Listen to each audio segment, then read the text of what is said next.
یہ ہے دنیا کے سب سے چھوٹے ملک کی کہانی۔ اس ملک میں ایک ہی ٹوائلٹ، ایک ہی کچن، ایک ہی جم اور ایک جیل بھی ہے۔ اس ملک کے اندر 7 چھوٹے چھوٹے بیڈ رومز ہیں، یعنی پورے ملک میں 7 ہی بیڈ رومز ہیں۔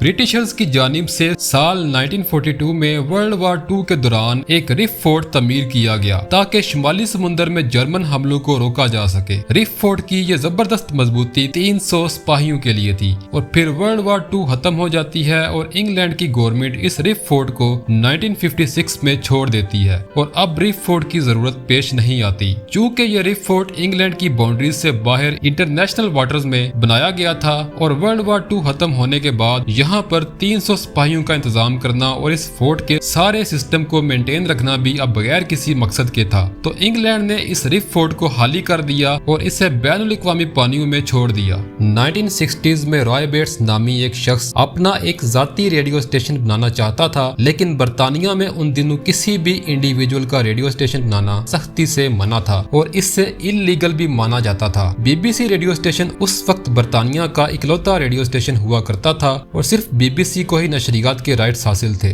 تو رائے بیٹس کو ایک ترکیب سوجی، وہ اپنی کشتی کے ساتھ سمندر میں اترا اور سمندر میں اس نے ریف فورٹ کو تلاش کرنا شروع کر دیا تاکہ وہ اپنا ریڈیو اسٹیشن ریف فورٹ پر بنا سکے، کیونکہ ریف فورٹ انگلینڈ کی حدود میں نہیں آتا تھا اور پھر وہاں ٹیکنیکلی برطانیہ کا قانون بھی لاگو نہیں ہوتا تھا۔ لیکن جب رائے بیٹس ریف فورٹ پر پہنچ گیا تو اس نے خیال میں سوچا کہ کیوں نہ یہاں ریڈیو اسٹیشن بنانے کی بجائے ایک نیا ملک بنایا جائے۔ تو رائے بیٹس نے خود کو پرنس رائے اول کا خطاب دیا، ایک جھنڈا تیار کیا، اپنے ملک کا پاسپورٹ ڈیزائن کیا، اپنے ملک کی کرنسی ڈیزائن کی اور اپنے ملک سی لینڈ کی امیگریشن سٹیمپ تیار کی۔ 2 سپتمبر 1967 کو رائے بیٹس نے سی لینڈ کی آزادی کا اعلان کر دیا۔ 1968 میں ایک برٹش کورٹ نے کہا کہ سی لینڈ برطانیہ کے قانونی دائرہ کار سے باہر ہے اور انٹرنیشنل واٹرز میں ہے، اس طرح اسے ایک طرح کی خود مختاری مل گئی ہے۔ 1978 کو سی لینڈ پر ایک حملہ بھی ہوا جب ایک جرمن لائر الزیندر ایشمباخ نے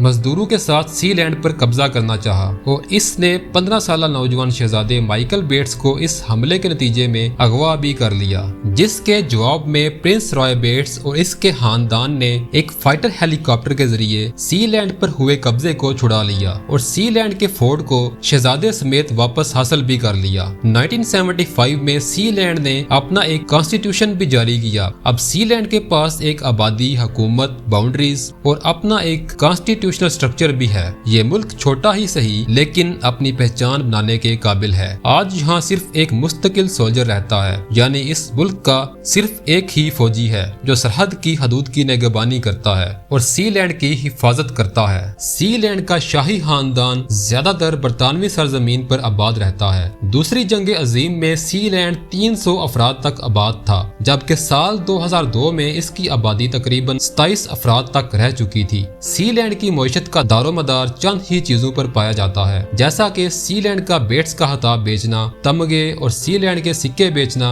اور یہاں پر آنے والے سیاحوں سے ویزا کی مد میں رقم حاصل کرنا۔ سال 1987 میں برطانیہ نے اپنی سمندری حدود 3 سے 12 ناٹیکل مائلز کر دی، جسے سی لینڈ نے تسلیم کر لیا اور اسے اپنی خود مختاری پر حملہ نہیں سمجھا۔ سی لینڈ یورپی قوانین کے مطابق ریاستی پہچان کے بنیادی عناصر سے لیس ہے، تاہم رسمی طور پر کسی بھی ملک نے سی لینڈ کو تسلیم نہیں کیا ہے۔ سی لینڈ نے اپنی ایک فٹ بال ٹیم بھی بنائی ہے اور اس ٹیم کا امریکن فٹ بال ٹیم کے ساتھ مقابلہ American TV series 60 minutes پر دکھایا گیا۔ سی لینڈ کا یہ قدم ریاستی نمائندگی اور ڈیجیٹل آزادی میں ایک گیم چینجر کے طور پر دیکھا گیا۔ اگر آج کی ڈیٹ کی بات کی جائے تو آج کا سی لینڈ 300+ گلوبل سٹیزنز پر آباد ہے۔ اس کے علاوہ سی لینڈ کے کچھ انٹرسٹنگ فیکٹس بھی ہیں، جیسا کہ پورے سی لینڈ پر ایک ہی ٹوائلٹ، ایک ہی کچن، ایک ہی جم اور ایک جیل بھی ہے۔ سی لینڈ کے 7 چھوٹے چھوٹے بیڈ رومز ہیں، یعنی پورے ملک میں 7 بیڈ رومز ہیں۔ چونکہ سی لینڈ کی یہ چھوٹی سی آبادی زیادہ تر کرسچن ہے تو یہاں پر ایک چھوٹا سا